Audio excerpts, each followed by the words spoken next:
So how much does Microsoft 365 Copilot actually cost, right? So if you go to their website, it's $30 per user per month. I'm sure many of you have gotten proposals. I'm sure many of you are paying $30 per user per month. Microsoft tends to dig their heels in pretty hard on that price. Ever since when they first started rolling it out, they even used to put minimums and still try to put minimums on the level of commitment, 300 users or more. Microsoft is very much pushing organizations to go to the highest possible volume or head count that they can get. But here's the thing.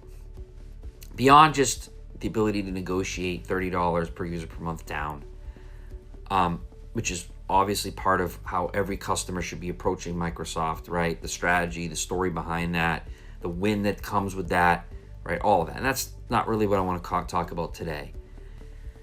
But I would be recommending, if you haven't already done this, to really change the conversation with Microsoft, right? When they put a proposal on the table for Microsoft 365 Copilot at any volume at $30 per user per month, I would come back to them and say, well, that's not really the price. And you know that. The price is what I'm paying for my underlying Microsoft 365 subscription, whether it's E3 or E5 or plus Copilot, right?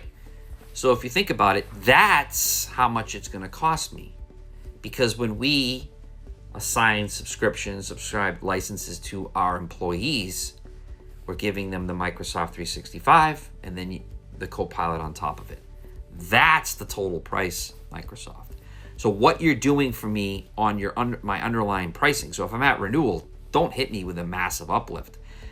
And by the way, after November 1st, if you're going to try to take away my additional discounting plus the volume discounting, therefore increasing massively my underlying Microsoft 365 E3 price, what do you think is going to happen to my appetite to add on top of that another $30 per user per month for Copilot?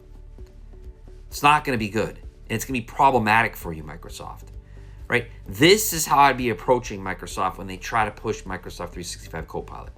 I pull the whole story together. I'd get ahead of the November 1st price changes that are coming. I'd tell them that this is how we think about things and will be thinking about things. So if you want something, don't just focus on that thing, which, by the way, $30 is all too high already. I'm not going to be really using all of it, and you know that. So that's going to come down. But you got to be getting ahead of and telling me what I should be expecting on my Microsoft 365 E3, E5 pricing as well. For all the customers out there, we talk about this a lot, I'd be diving deep into the value you've been receiving on those underlying subscriptions. Are you using all of E3, all of E5, right? So arm yourself with that. So there, when Microsoft comes to you with a proposal, you can come back to them and say, that's great. Here's how we look at things. Arm yourself with facts. Arm yourself with the story.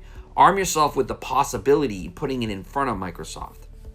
Because again, $30 per user per month is already a big number. But when you start adding it onto, it becomes an even bigger number that they have to justify.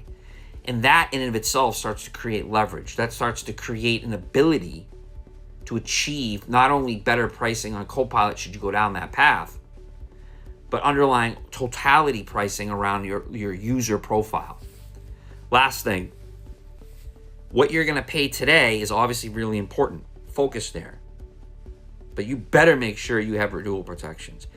You better make sure that you get commitments from Microsoft relative to what they're going to do to the pricing, both for Microsoft 365 Copilot, but also that underlying E3 and E5 subscriptions. And don't let them tell you, we can't give you a renewal protection. We gave you one last time. We can't do it again at your next renewal. It's too far out. No, the game's changed.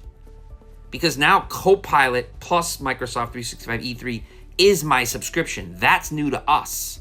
So next renewal, I need to know what that's going to look like.